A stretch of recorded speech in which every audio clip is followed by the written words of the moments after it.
বর্ষাকাল চলে এলো আর ইলিশ মাছ খাবো না, তাই কখনো হয়? Welcome to my channel Priyanka daily blog. তো আজকে আমি বড় ইলিশ না, বরঞ্চ ছোট ইলিশ রান্না করব। তো এগুলোকে খোকা ইলিশ বলে সাধারণত। তো ইলিশ মাছগুলোকে আমি সুন্দর করে ছাড়িয়ে নেব। ইলিশ মাছগুলো খোকা হলেও দেখতে অনেকটাই বড়, তাই আমি ওগুলোকে হাফ করে নিয়েছি। আর আমি আজকে ভাপা বা অন্য কিছু করব না, আমি আজকে বেগুন দিয়ে আলু দিয়ে জিরের গুঁড়ো ছড়িয়ে হালকা ঝোল রান্না করব। তো দেখতে পাচ্ছ আমি ইলিশ মাছগুলোকে ভেজে তুলে নিয়েছি।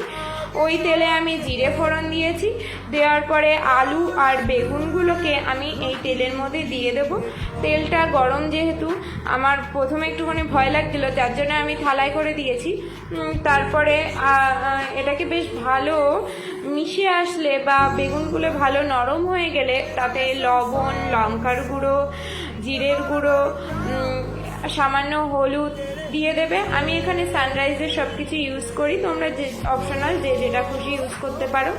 আর তোমরা লঙ্কার গুঁড়োর বদলে এখানে কাঁচা লঙ্কাও দিতে পারো। যেহেতু আমরা একটু তেল, হলুদ, ঝাল এগুলো বেশি খাই, তাই আমরা এখানে লঙ্কার গুঁড়োটা ব্যবহার করেছি। তো তারপরে আমি এখানে সামান্য জল দিয়ে দিয়েছি।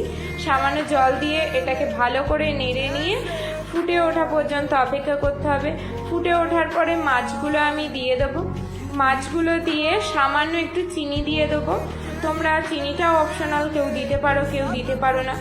তো আমি মোটামুটি সব তরকারিতেই সামান্য চিনি দিই, যেহেতু স্বাদে খুব ভালো হয়। তো তারপরে আমি সেইটাকে ঢেকে দেবো। ঢেকে দেওয়ার পরে আমি নামিয়ে নিলেই রেডি। তো কেমন লাগলো সবাই জানিও।